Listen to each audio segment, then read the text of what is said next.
Hello there, my name is Frances Cantrall. I'm the founding director of the Culture Project Australia. I am a very blessed graduate of Campion College. I graduated back in 2014, and it was the night of my graduation that we were able to launch the Culture Project. What the Culture Project is, we are a movement of young people who are set out to restore our culture through an experience of virtue. And we do this by encountering young people wherever they are, schools, pubs, beaches, on the messages of human dignity and relationships. And it's a real honour to be with you, even if it's virtually. I'm a little bit sad that we can't meet in person, because one of my favourite things about speaking is actually just to get to meet people afterwards and hear their stories. So I'm hoping that in this small world that somehow our paths will cross and I'll actually get to meet you and hear your story. What Carl has asked me to speak on today is ways in which young teenagers, both boys and girls, are coping with the conditions of contemporary culture in terms of their expectations and experiences, particularly in their desire to have serious and lasting relationships in the midst of sexual confusion and peer pressure.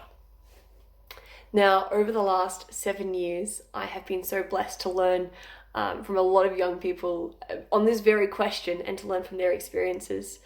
But one that I will never forget is an experience that I had our very first year of going to schoolies. Now, for those of you who haven't heard of schoolies before, it's essentially where Year 12 school leavers go after they finish their exams for a week of partying at the Gold Coast. So all the school leavers from Victoria, New South Wales, Queensland head to the Gold Coast for a week of drugs, sex, alcohol, like all the stuff they get up to that they've been waiting to do. Now that they've hit 18 and their parents aren't around, they finally get the opportunity. So a bunch of young people and myself, we head up there for a week, and we encounter these students as they're just hanging on the beaches, sobering up. And the very first year we did this, I remember thinking to myself that there might be people on this beach that aren't interested in talking to me or hearing about authentic love. And as I was walking, there was these two guys on my left, and they're like smoking on the beach. They're like wearing death metal t-shirts. And just a bit further up is some girls. And I was like, I'm going to talk to the girls because that's going to be easier than talking to these guys. They're not going to be interested. And there was this voice within me that said, deny me no one. And I thought, what the heck? It's going to be 5 seconds. So I sat down, I asked the boys a question, and said, guys, what is love? And they shot back, love is beep. And I was like, okay, what are you passionate about? And they're like, we're into death, horror, rap, gore music.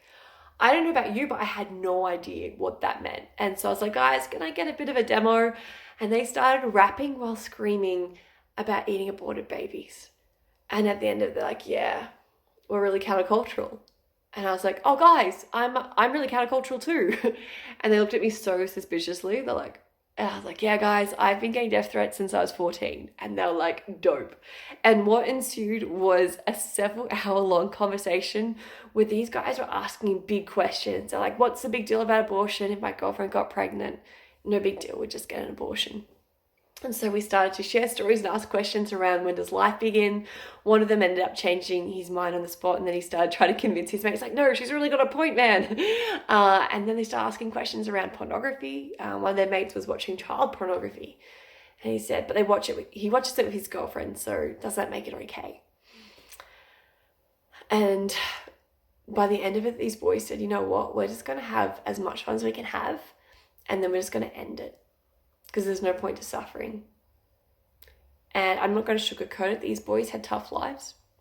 One of them lost his dad to suicide when he was just 2.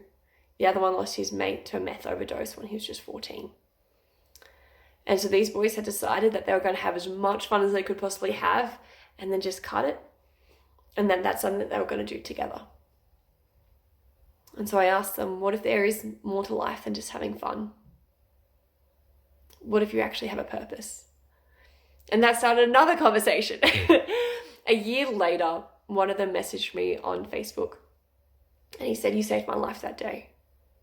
And I was so floored, because I thought these guys would be the last people on the entire beach that would be interested in having a conversation with me, that would be interested in talking about authentic love and sharing stories. I was just so floored. And when it comes to the state of our culture, I think, gosh, it's in a bad way. When you have young people who want to end their lives, it shows you that the culture is toxic and the culture is sick. How did we get here as a culture?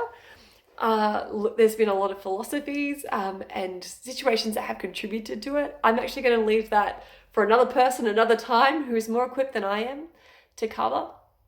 But what I do hope to cover in our short time today is to be able to share with you some experiences over the last 7 years of the people that I've been able to encounter, and also just to posit my humble suggestion of what I have observed, that with these big moral issues that we're facing, I think the answer is actually to solve the anthropological issues that our young people have, to be able to give them a framework. So let's dive in. Now, when it comes to the shifts in our culture and the state of our culture, there's been some pretty big changes, even in just the last 7 years that we've been going with the Culture Project. And I'm sure that you've seen many more during your time, and I'd love to hear about them in your perspective. But what I have witnessed in the last 7 years is that we have now legalized abortion up to date of birth, that we reduced the sacredness of marriage to a hashtag, and that it's now normalized that for a biological male can attend an all-girls school. So it's pretty confusing out there. Now, when it comes to how our young people are faring up, there are some pretty horrifying statistics when it comes to sexual abuse and when it comes to mental health issues. Before we go into any classroom, I asked this teacher if there's any sensitive issues for this particular cohort. And what I'm hearing time and time again now is it's just the usual. And the teacher will go on to proceed to explain to me the students that have anxiety, depression, eating disorders, self-harm, emotional abuse, psychological abuse, sexual abuse. And this is now just the norm of what we experience when we go into a classroom. And we actually see the faces behind the statistics of these young people who are suffering in these ways.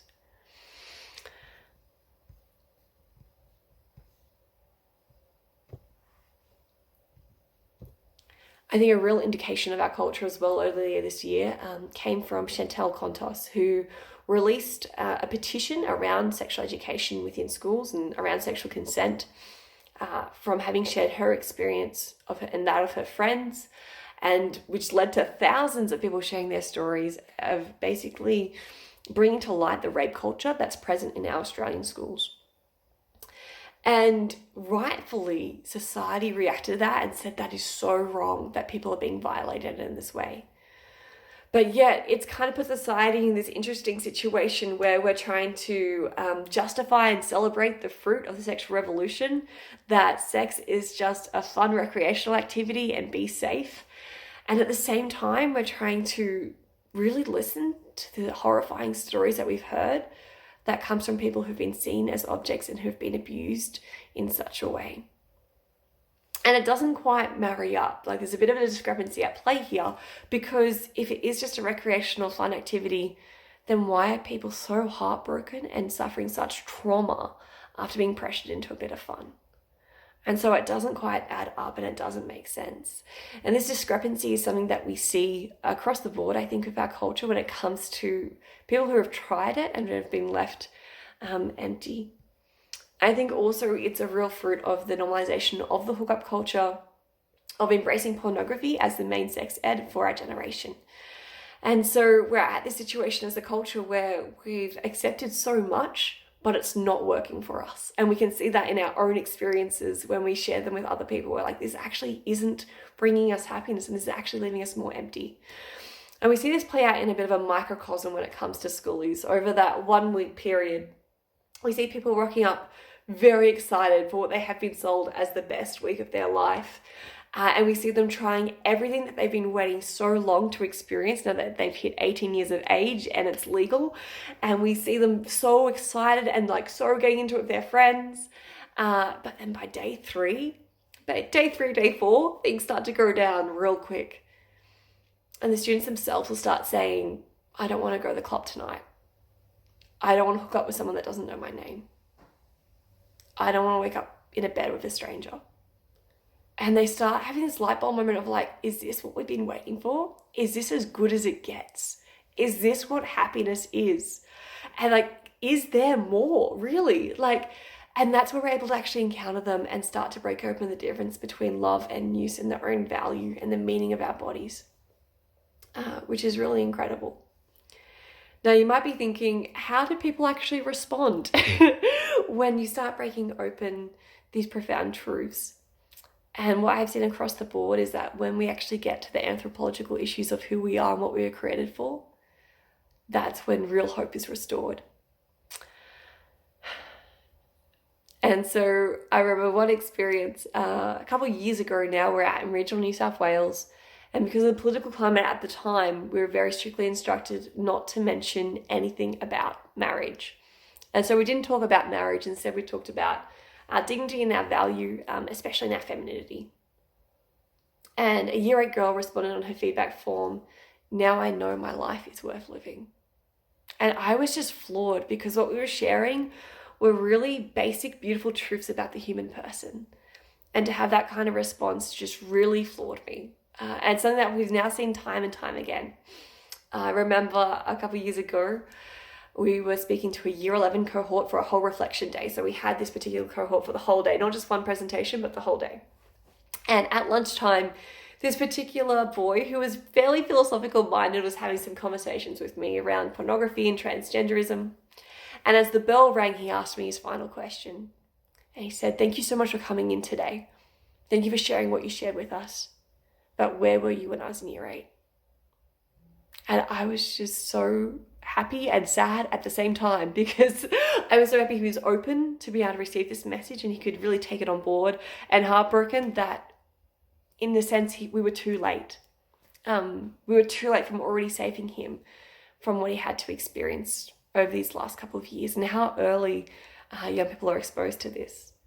But what brought me a lot of, really heartened me, is at the end of our final session, I went up to him and a couple of friends. They were kind of huddled over and they were talking about ways that they wanted to challenge each other and really take on board what they had heard that day, and so that they could remember and be able to continue to share it. Just at the beginning of this year, we were invited to go into a school. Now, it was a lower socioeconomic school, and the teacher had invited us to come in and to speak on St. John Paul II's theology of the body. And we thought that was great. We're like, we'd love to come in. And she said, "Hey, just so you know, this cohort has experienced peer-on-peer abuse. The police have been involved. Some students have gone, some students have stayed. It's really messy." So I said, "No worries, we'll still come." And so the team and I, we arrived and we're setting up chairs for the presentations. And the teacher comes up to me and she goes, "Just so you know, we haven't actually told the students that you're coming in today, because if they knew that you were going to be here, they wouldn't show up to school." And so this is like 3 minutes before the students come in. And so we receive these students who are very not engaged. They're looking at their laps. There's no eye contact. And over the next 90 minutes, we're able just to share some stories of the culture and from our own lives, and ask some questions and hear their stories, answer some of their questions. And it was just so incredible to see these people come alive. The girls actually said at the end of it, like, "We want to be missionaries too." And the boys, we got to have a bit of extra time with them during recess, just to talk around them, especially around the effects of pornography, and how they were experiencing things. And the boys' feedback was, "Well, now I know how to look at a woman with love and not as use, and not as an object."